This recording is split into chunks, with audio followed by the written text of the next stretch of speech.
The following Stealing the Mind Bible Conference presentation is by Gary Habermas and is entitled The Shroud of Turin. Could it be real? For a free catalog of all of our tapes and books, call Compass at 1-800-977-2177 or on the web at compass.org.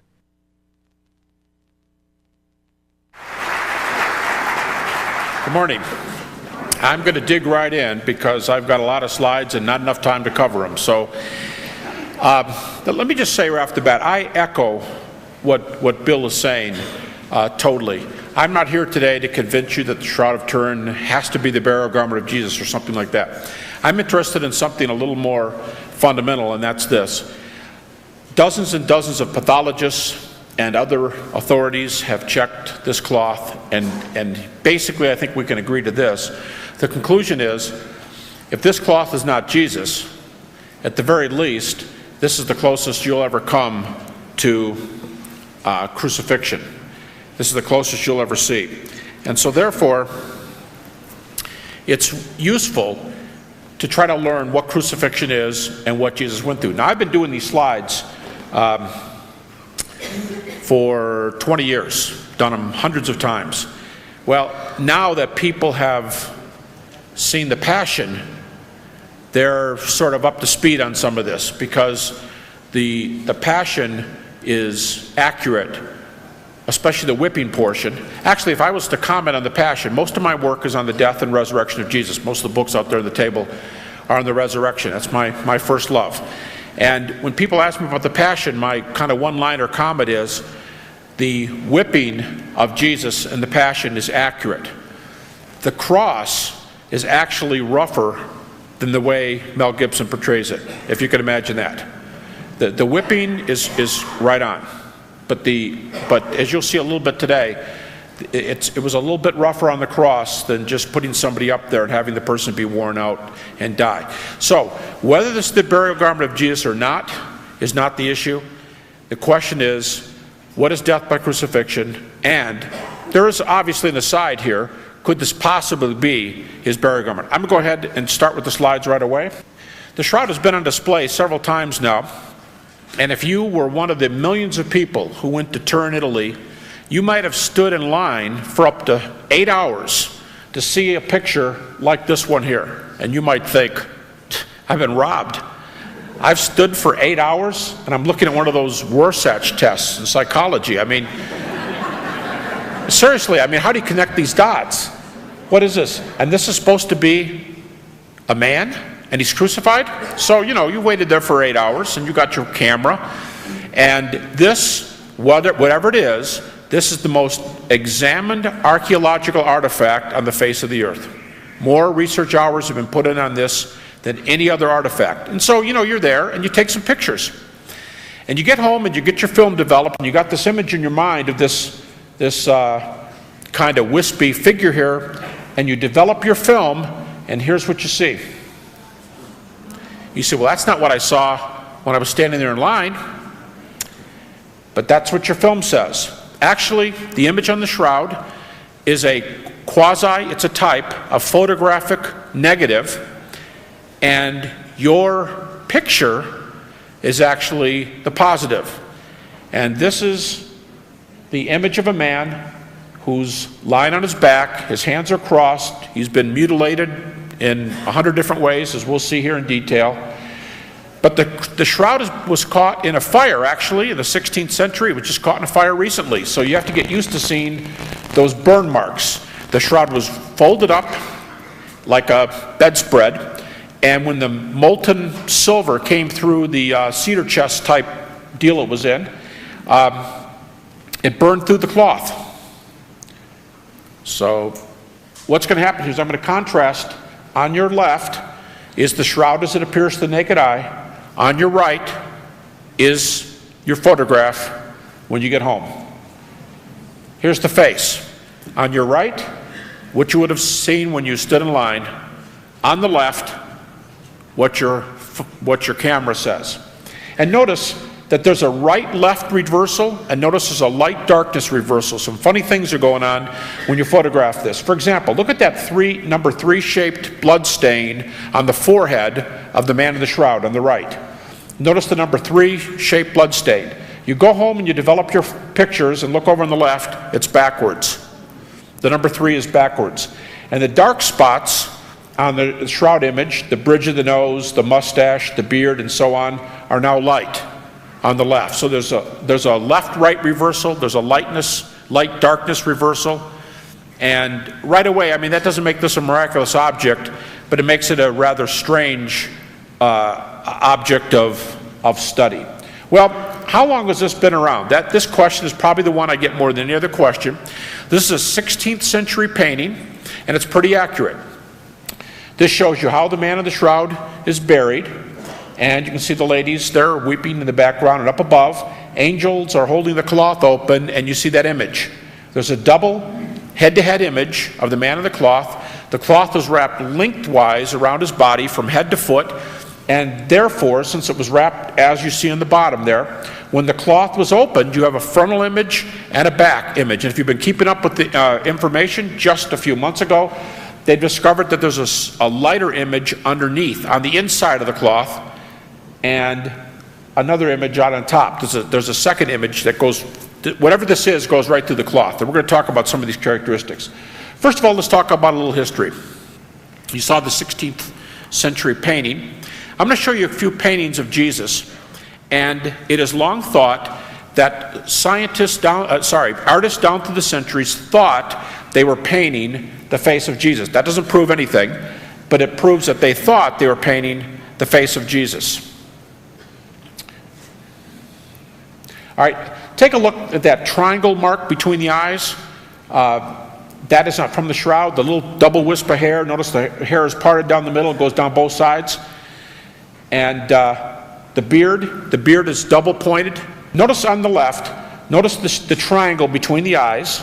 Notice the hair comes down. Now notice the wrinkle going across the cloth on the left. It looks like the beard ends there. It looks like it's double pointed and it's off center. Notice the middle of that point, if that's what it is to the left of the nose.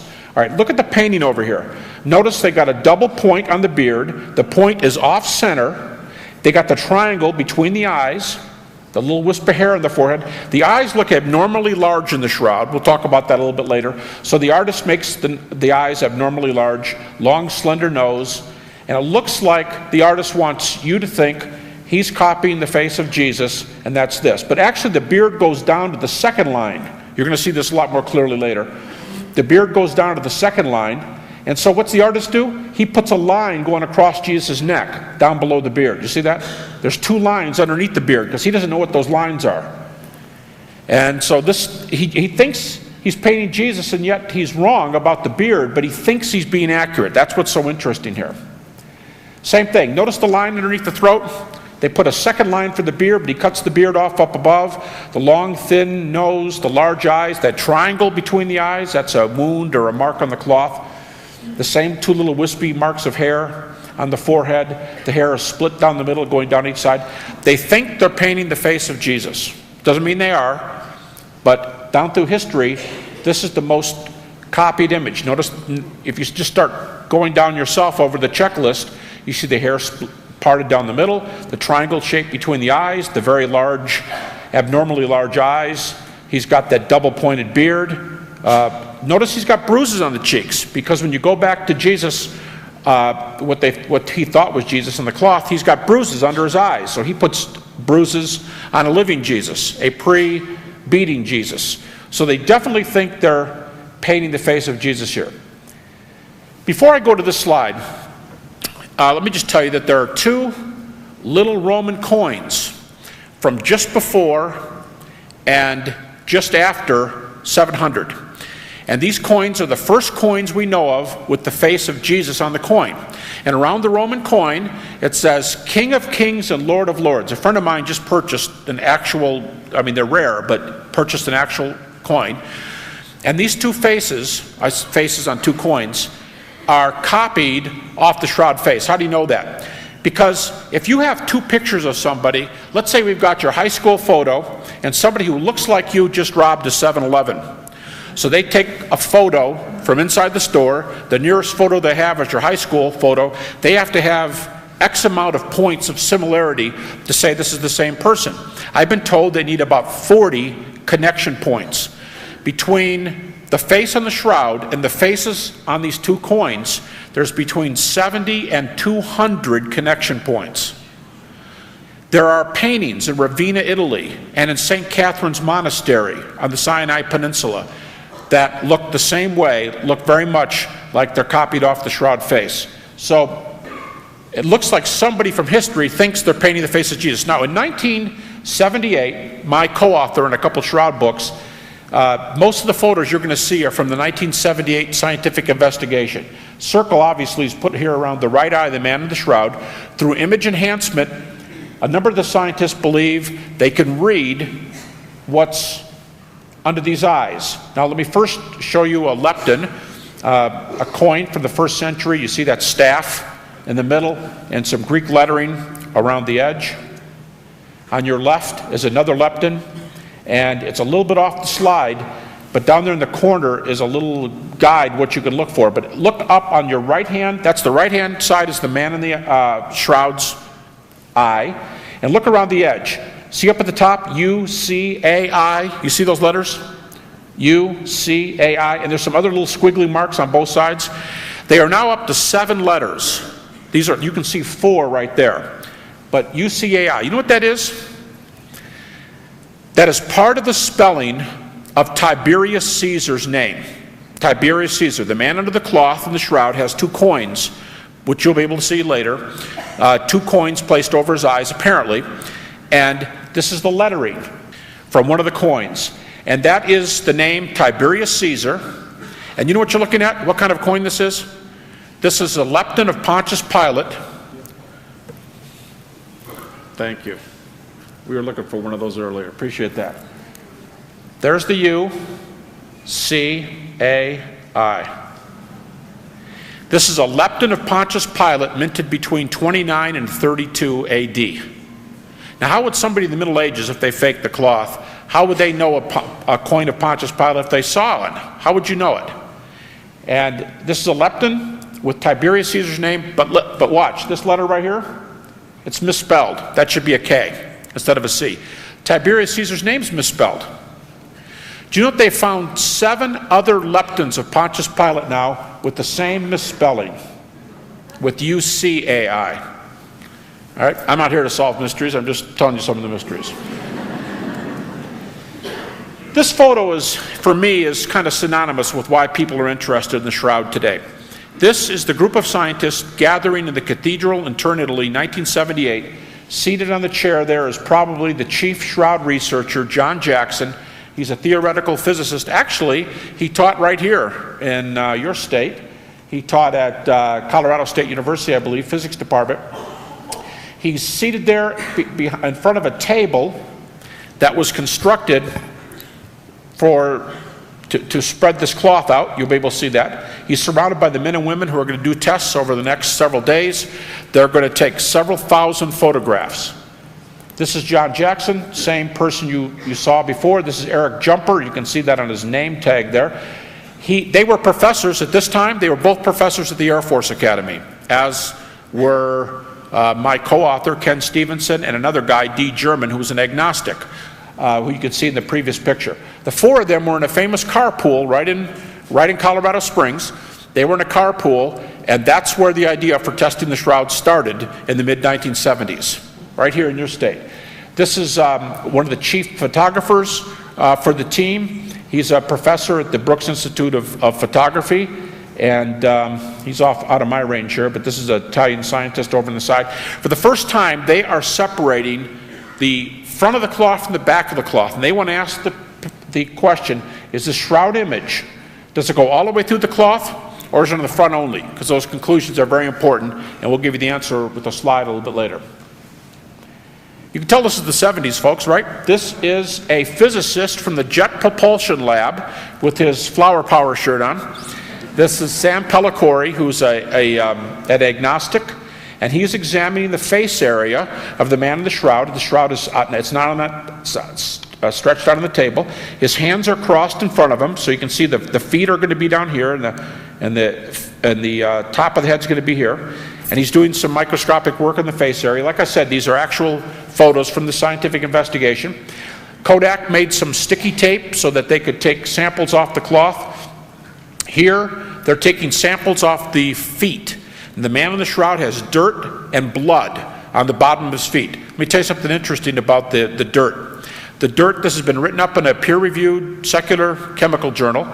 The dirt on the bottom of his feet is limestone, which is found almost exclusively in Palestine. The shroud is set up here on the table. They're taking thousands of photographs. This looks like it'd be infrared or something like that. This is actually ultraviolet photographs being taken. Some more of the same. Here's the digital readout at the bottom where they're interested in the data that comes out, not on the fuzziness. By the way, you can see a little bit more here, how the shroud goes down to, how the beard goes down to here. It doesn't stop right there. All right, this and the next photo are image enhanced. This is not the regular color of the shroud image. In these two photos, everything the same density as blood shows up red. So they've done some scanning on the cloth. And in the West, we have a far too dainty view of crucifixion, at least up until the Passion came out. But this man in the shroud has been beaten very, very severely. He's swollen under both of his eyes. He's got large contusions. His eyes are basically swollen almost shut. You can see that triangle-shaped mark right here. Here's at number 3, blood stain. This is a very ancient wrinkle because the blood is flowing along that wrinkle. The beard actually goes down here. He's got blood throughout his beard, throughout his mustache. It's believed by some of the medical community who studied this. Dozens of pathologists, medical doctors have studied this. Some of them think that one of the blows to his face ripped his lip up to his nose. And so this man has been very seriously beaten. This is also an enhanced photo. It's not the normal color, but all these little squiggly marks, you're going to see them much more clearly later. This man has over 200 whipping marks on his body. Over 200 whipping marks. This is a wound in the side. These are patches that were sewed on by nuns after the first fire. The hands come down, they're crossed. You can see that there's a print right here where presumably a nail has gone in, bleeding in the back of his hand. You can't see the hole on the right hand, it's covered up. But there's a double blood flow up each wrist. But these are enhanced photos, and again, you're going to be able to see very clearly in a later photo how much carnage has been done on this person by the whipping. This is a photomicrograph. If my co-author in the Shroud book, Ken Stevenson, the former Air Force Academy professor, if he were here, he would tell you that the photomicrographs are his favorite photos. This is a close-up of the weave on the cloth. It's a 3-to-1 linen weave, and to answer that earlier question, is there a stain on the back? The blood stains go all the way through, but these silvery image threads do not go through. In fact, they don't even go through a single thread. This is a thread made up of perhaps 200 individual fibrils. The shroud image is only 1 or 2 fibrils deep. It does not go into the cloth, which is incredible because in physical terms, there's no paint, dye, powder, or any foreign substance on the cloth that can account for the image. It's a superficial image. You say, well, didn't you tell us there was an image on the other side of the cloth? There is, and it's also superficial. There's an image on both sides of the cloth, but nothing in between. And it's very, very difficult to explain in terms of modern science. In fact, there's only one more thing that's more difficult to explain than superficiality, and that's this. At the Air Force Academy in the mid-70s, they took photographs of the shroud, and they placed them in a computer known as a VP8 image analyzer. There's only one working one in the world today, as far as I know. The man who owns it is a former scientist who was on this team. And when you put photos from Earth, this was made for photos from space, Voyager space shots and so on. But if you put photos from Earth into this VP8 image analyzer, everything becomes distorted. The nose sinks into the face, the eyes bug out, it does not look like a normal human face. But when they put the photo of the shroud in there, this is what they saw looking at them, and the face was symmetrical and unlike anything else. Now let me Let me tell you what this means. The man buried in the shroud has his hands crossed in front of him, and his head is bent forward like this. He's in a state of rigor mortis, and his body is starting to return to the pre-death state. His left leg is popped up like this, so the knee is up in the air. And the cloth, you can imagine, would drape over the high points of the body. That's why it looks like the eyes are large. The nose, the cloth would drape over the forehead and the chin, but it wouldn't be on the ears. It would be on the chest, but not on the throat. The hands are crossed like this, so the cloth is going to drape primarily over the left hand. The left leg is raised, so the cloth is going to be over the left leg and not as clearly over the right knee. And yet, when you see the image, they are all equally clear. It doesn't make any difference if the cloth is sitting right on it or if the cloth is over top of it. Whatever's created the image on the cloth traveled across space to make that image on the cloth. And so the 3D image, I've got a couple other pictures. The 3D image is a side view of it. The 3D image gives you a cloth to body distance. That tells you how far the cloth was from the body, but it also tells you that whatever made the image leaped through space. The last one here is turned sideways, so you're going to have to imagine what that looks like, but so I'll return to this one. And whatever created the shroud image, this is the most difficult thing to, quote, fake from the shroud. Now, I told you the cloth was wrapped this way around a body, so when you open the cloth, what would you folks expect? This man is about 5'10", 180 pounds. He's in good physical shape, as you'll see in a couple later photos. But he's got 180 pounds lying on this cloth. Do you think the back image would be darker, or do you think the top image would be darker, which simply is laid on top of his body? The back image would be darker, right? No. But neither's the top. Both images are equal. The image on the shroud is independent of body weight. It's independent of what touched the body. Whatever it is went through the cloth and left an image. All right, if you're familiar, how many of you have seen The Passion? Last time I gave this lecture for Stealing the Mind, I couldn't ask that question. This is an artist's reconstruction of a flagrum. One has actually been discovered in Pompeii. And on the end, it seems like the man in the shroud, there's different ways, different kinds you can, different things you can attach to the end. The man in the shroud was apparently beaten by an instrument like this with dumbbell-shaped pieces of lead affixed to the rawhide. They even believe, scientists believe, that the edge of the lead was sharpened so that on contact it was designed to gouge human flesh. And it would rip through anything. It would not just rip through skin and through muscle, but it would tear, really anything. It would rip nerves. And so you can imagine the incredible amount of pain. This is just an artist's drawing on the right. But on the left, this is a close-up of the back wounds of the man in the shroud. And this is his back. Of course, it's large. You're going to be better off. Look at the side ones over there, because that's more to scale. And you can see how much damage has been done. As I said, by best estimates, this man has 220 whipping marks on his body. I say by best estimates because I have to do some estimating where the burn marks have gone through. So they try to say, they look at this area and give it about the same kind of rating. This blood across the waist is actually from the chest wound. The right chest wound that flowed down the chest and then around the back, presumably when the body was laid down and buried.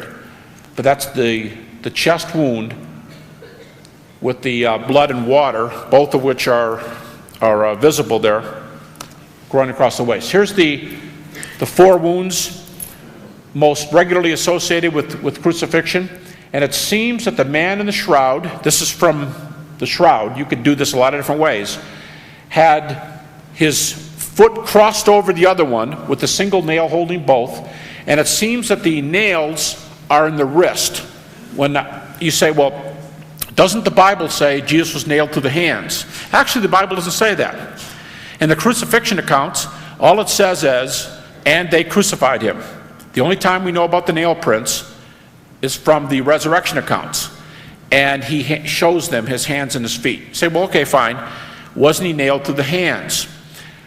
Virtually every, I know one exception, of the dozens of medical doctors who've looked at this, they've said the man in the shroud is nailed to the wrist. You say, well, so much the worse for the shroud. Actually, these medical doctors believe that all crucifixion victims had to be nailed to the wrist, because in normal circumstances, a nail placed through the palm would rip out, whereas one placed here would easily hold an adult male. You say, well, okay, but still, you're missing the point.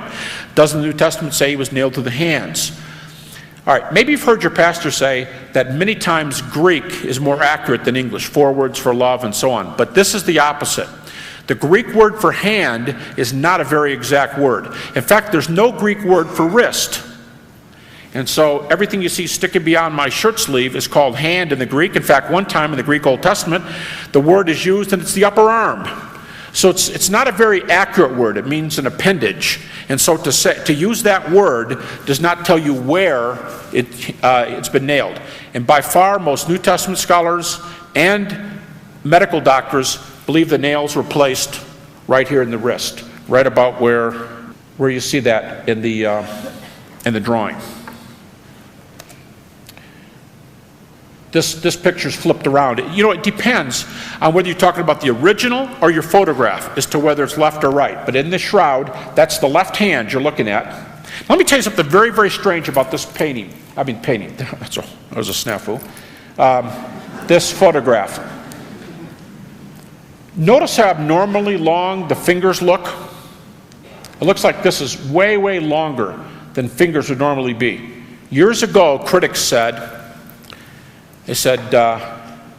look at that. It just doesn't look human. You know what you're looking at? The latest theory on the composition of the image is that it was caused by a couple of different kinds of radiation. This looks like it's going all the way through the hand. You're looking at the knuckles here. You're looking at the back of the hand, and you're seeing the finger bones back in the hand, which makes it much longer. And a little bit later, I want to show you a picture, a slide that's even more incredible. But just keep this one in mind. What you're actually looking at here is something that's more like an X-ray. You say, well, how scientific is that? The last time I was at a Shroud conference, the 2 men who were speaking most about X-rays, one of them, a retired medical doctor from Duke Medical School, the other one, the head of radiology, UCLA. So we're not talking about some, fly-by-night kind of view here. Here's an artist's conception of where the spear went in the side. If this is accurate, for the man in the shroud it's accurate, but if this is typical of what they did, the spear most likely entered between the 5th and the 6th rib, through the right pleural cavity and into the heart. Around the heart there's a sac. It's called the pericardium, and it holds a thin, watery substance. And so when we're told that when they withdrew the spear, when the Roman soldier withdrew the spear, blood and water came out, by far the most likely explanation, according to medical doctors, is that the blood came from the heart and the water came from the pericardial sac that surrounds the heart. And on the shroud, there's about a half dozen evidences that this man is dead. We talked about one earlier. He's in a state of rigor mortis. Here's another one, because the chest wound shows not only blood, but a watery serum that's even more visible on the back, where it flowed across the waist. Now, I usually, when I get here down toward the end here, I have a checklist to see if I've covered things. This one might be kind of hard for you to see, but my second slide was a close-up of this. Besides the X-ray looking fingers, up underneath the chin, right there. I was showing these slides with a medical doctor. A couple times I had doctors in the front row, and one of them said, hey, go back to that slide. And so I want to see something. And you can see, I didn't discover this. This is out there. This is in the literature. But, what scientists thought was chapped lips that the lips were a little bit chapped. Underneath the lips, you could see these marks. You know what they are? Teeth and roots. You can see the teeth and the roots going down into the chin. Whatever created this image not only appears to have gone through the hand to come out onto the cloth to get this part back in here, but also coming up through the body, leaving the teeth imprinted on the cloth inside out, the roots and the teeth. The medical doctor from Duke, the retired medical doctor, said 23 teeth are visible through the lips. Now, this is pretty incredible. And when you throw in here that this shroud has been, now I'll give you the big knock on it. The shroud was carbon dated 1988 to be medieval. A lot of you mistrust carbon dating for a lot of reasons. But I'll also tell you that there was a private dating in the shroud that didn't make the press. It was dated in 1982. And you know what the two dates were in 1982? 30 AD plus or minus, 70 AD plus or minus. So we're not talking, faith versus science. If you say, oh no, this has got to be Jesus, but you got a medieval date here, how about just doing the dating alone? You've got a medieval date, and the medieval date was not taken from the image area. It was taken from the most contaminated side area of the shroud. And now the most popular theory is what they actually dated in 1988 was a medieval sew-in patch. The 1982 dating was taken from threads from the image area, and it came out to 30 and 70 AD, plus or minus. Folks, I'm not here today to tell you that the Shroud of Turin has to be the burial garment of Jesus. I'm not telling you that it's got to be. It may be, may not be. I know one time I was giving a lecture on a university campus, and a young lady came up to me, and she said, the problem with Christians is that we take Jesus' death too much for granted, and especially his suffering. Now, it's hard to do that after the Passion. But she said, we take his suffering too much for granted. She said, we Christians say, Jesus died for my sins, and our next sentence is just as likely to be, let's go get a hamburger. Her point is not that we should sit and talk about the gore, but that we should just do a little more contemplation, a little more meditation, a little more thought on what his death meant. I made the comment earlier that if anything, Mel Gibson's movie was accurate on the whipping. I heard the shroud was one of the things he used. I knew when they were beating Jesus, I knew that he was going to, they had to get him to turn over on his back. And the whipping was, having studied this all my life for 25 years, I don't mean the shroud, I mean the death and resurrection of Jesus for 25 years, that's not a buffer, for just taking something like the Passion for granted. But they whipped his back, as you saw, and the man in the shroud is whipped, I told you over 200 marks.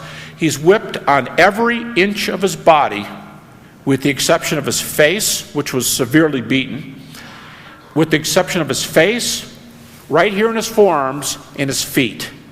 Everything else is whipped with the flagrum. But on the calves of the man in the shroud, the calves are whipped. And pathologists who study the cloth are so careful and able to tell so much from this cloth, they can tell that at least two men did the whipping. One was significantly taller than the other one, and one of them was left-handed. That's how much they can tell from the pathology. I mean, you know CSI and the old Quincy program, and how if you're going to kill somebody, don't leave a fingernail around because they'll track it to you and things like that. Science is pretty specific today, and they can take this cloth and find out a lot about what's happening. But I made the comment that while the whipping was accurate, and I knew he was going to have to roll over or something to get his chest because the man in the shroud is whipped all over his body, the cross is actually much worse than the movie said, because according to most medical doctors, it's not unanimous, but according to most medical doctors, death by crucifixion is basically death by asphyxiation. And when you hang in the down position on the cross, the weight of your body pulls down, and what I'm going to describe to you can happen on the monkey bars if you can hang on long enough. But in one German experiment there's a couple medical doctors, if you could believe this, medical doctors who've asked for male volunteers to be crucified. Now, they're going to be real nice to you because in one experiment they use seat belts for the wrists, not nails. It's like, Doc, I came in here for the flu. I didn't really expect to be nailed to a... And they use cups to inserts for the feet. And in one experiment in Cologne, Germany, the men were simply tied to 2x4s. They were simply tied to 2x4s. They passed out. They passed out in a maximum of 12 minutes. In 12 minutes, they were unconscious. You think, well, how does that happen? I mean, Pilate was surprised Jesus died after 6 hours. Because in the German experiment, their feet were not affixed to anything. They were hanging. But if your feet are nailed or tied, what you can do is you push up on those nails, you pull up on these nails, and you worm your body into a different position. This was the most common one in the experiments. It's hard to even, if I do this, I can't even talk. Things happen to your lungs when you do that. And with the weight of your body, pulling down on those muscles, the same muscles you exercise, the intercostal, deltoid, and pectoral muscles, with the weight of your body pulling down, they constrict on your lungs. And you can breathe as long as you can push up and stay up. But the weight of your body's on those nails, it's horrific pain, gravity pulls you down, and you slump back into this position again. The minute you slump down into that position, you begin asphyxiating. And if the West German experiment is accurate, you could be unconscious in 12 minutes, 15 minutes, and it could be over in a half hour if you can't pull yourself back up. Now, all of you know, I don't care what kind of shape you're in, if your life depends on you being able to do pull-ups, nobody in this room is going to live for very long. And that's the nature of death by crucifixion. You push up with your legs and pull up with your hands. And so when they smash your ankles, now you put two and two together, they smash your ankles and you're reduced to having to do a pull-up to live.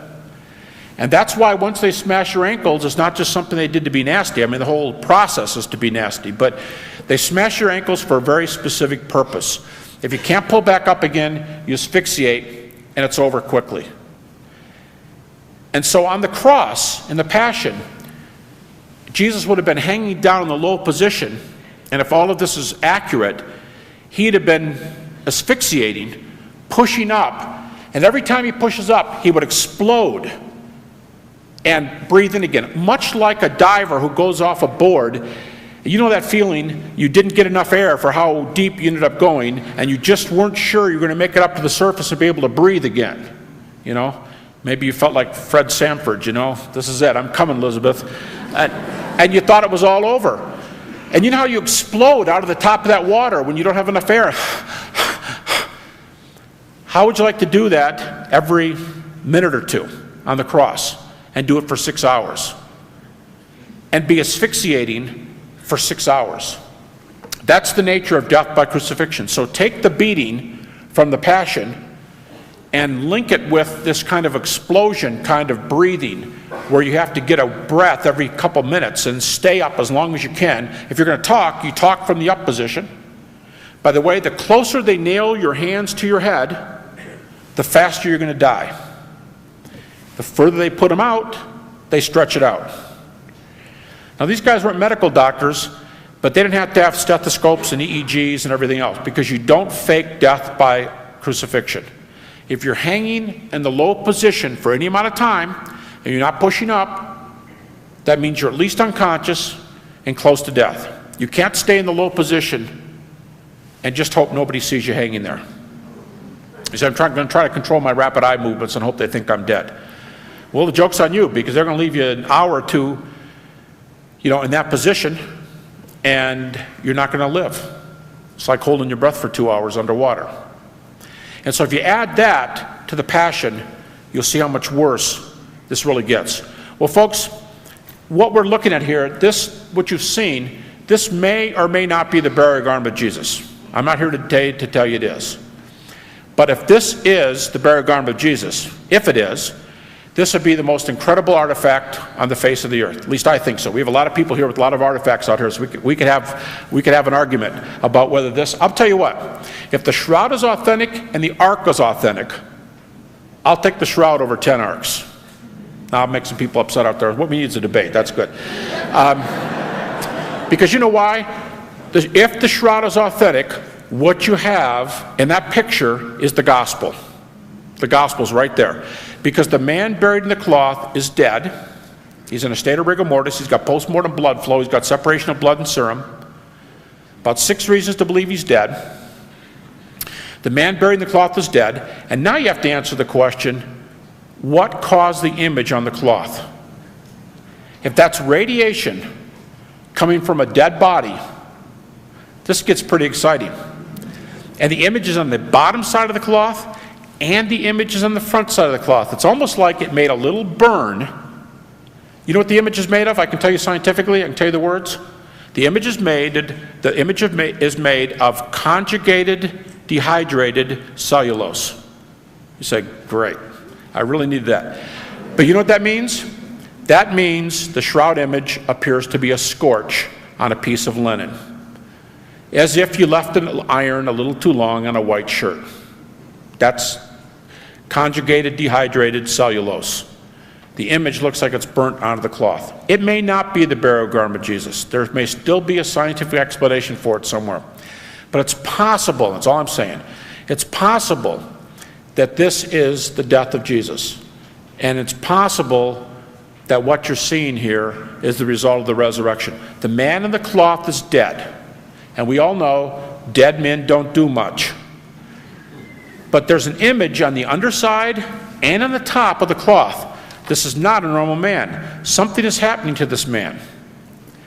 And some have even said, I try to avoid bombastic sorts of things, so I'm really kind of trying to play this down, but some have even said that the shroud image is a photograph of the resurrection of Jesus. It is a photograph. We started with that. The shroud image is a photograph. And it may be a photograph of the resurrection of Jesus. Could be. Maybe it's not.